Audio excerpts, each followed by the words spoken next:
இனிமே கண்ணை மூடிட்டு கடலை எண்ணெய் வாங்கலாம். ஏன்னா மந்த்ரா கடலை எண்ணெய் இதயத்தின் தயாரிப்பு. வறுக்க பொரிக்க ஏன் எல்லா சமையலுக்கும் மந்த்ரா தான். மந்த்ரா கடலை எண்ணெய், அபார ருசி, ஆரோக்கியமான உடல் நலம். சென்னை நுங்கம்பாக்கம் ஹோட்டலில் நடந்த முக்கிய நிர்வாகிகள் கூட்டத்தில் தாவேகாவின் அனைத்து தொகுதி வேட்பாளர்களையும் அக்கட்சித் தலைவர் விஜய் அறிவித்தார். 234 பேரையும் ஒரே மேடையில் அவர் அறிமுகமும் செய்து வைத்தார். 100க்கும் மேற்பட்ட தாவேகாவினர் அந்த ஹோட்டலை முற்றுகையிட்டனர், சாலை மறியலும் செய்தனர். இதனால் அங்கு பரபரப்பான சூழல் நிலவியது. மறியலில் ஈடுபட்டவர்களை போலீசார் அப்புறப்படுத்தும் பணியில் ஈடுபட்டனர்.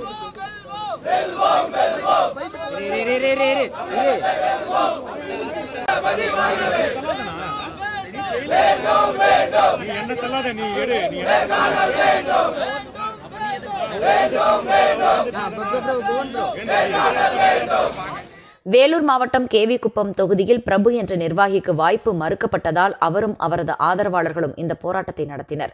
கேவி குப்பம் தொகுதிக்கு தென்றல் என்பவரை வேட்பாளராக அறிவித்தார் விஜய். இதற்கு எதிர்ப்பு தெரிவித்து பிரபு ஆதரவாளர்கள் மறியலில் ஈடுபட்டனர்.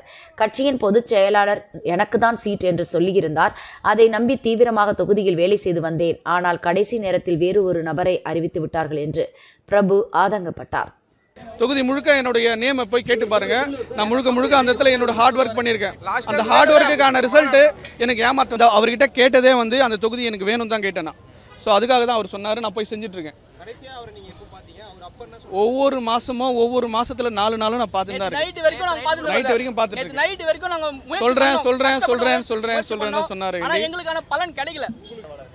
எங்க தொகுதியில எந்த அடிப்படையில் இப்போ எடுத்திருக்காங்க அந்த வேட்பாளர்? இல்ல என்னையா ரிஜெக்ட் பண்ணீங்க? என்னையா ரிஜெக்ட் பண்ணாங்க? அவர் நாம் தமிழர்ல இருந்து 2 மாசத்துக்கு முன்னாடி என்கிட்ட தான் ஜாயின் பண்ணாரு.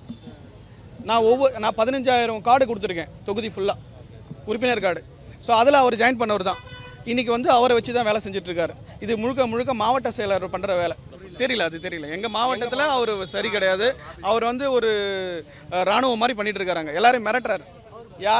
யாராவது அவர் ஒரு வார்த்தை எதிர்த்து பேசினா கூட அன்றைக்கே அவரோட பதவி போயிடும். அதில் இப்போ எங்கிட்ட வந்து 30 வருஷம் செஞ்சவரெல்லாம் எங்கிட்ட தான் இருக்காங்க. பாருங்க, 30 வருஷம் செஞ்சவர் எங்கிட்ட இருக்காரு. இன்னொரு 15 வருஷம் செஞ்சவர் இருக்காரு. 25 வருஷம் செஞ்சவரெல்லாம் இருக்காங்க. 2 மாதத்துக்கு முன்னாடி வந்தவங்களே ஏன் போடுறாங்க? எந்த அடிப்படையில் போட்டிருக்காங்க? 10,000 பேருக்கு மேலே இவர் பின்னாடி இணைஞ்சிருக்காங்க. 50,000 ஓட்டுக்கு மேலே இருக்கு. அவ்வளோ பெரியும் தளபதி கொச்சைப்படுத்த போறாரா, இல்லை எங்களை தலைமை பேச போதா இல்லையா அப்படின்ற ஒரே ஒரு கோரிக்கை தான் நாங்கள் வைக்கிறோம். அதே மாதிரி கேவி குப்பை தொகுதியை தளபதி அறிவிக்க கூடாது. அடிப்படை ஜனநாயக உரிமைப்படி தளபதி வந்து நேர்காணல் பண்ணி கேவி குப்பை தொகுதியாவது எங்களுக்கு வந்து நேர்காணல் பண்ணி எங்களுக்கு பதில் சொல்லணும் தளபதி.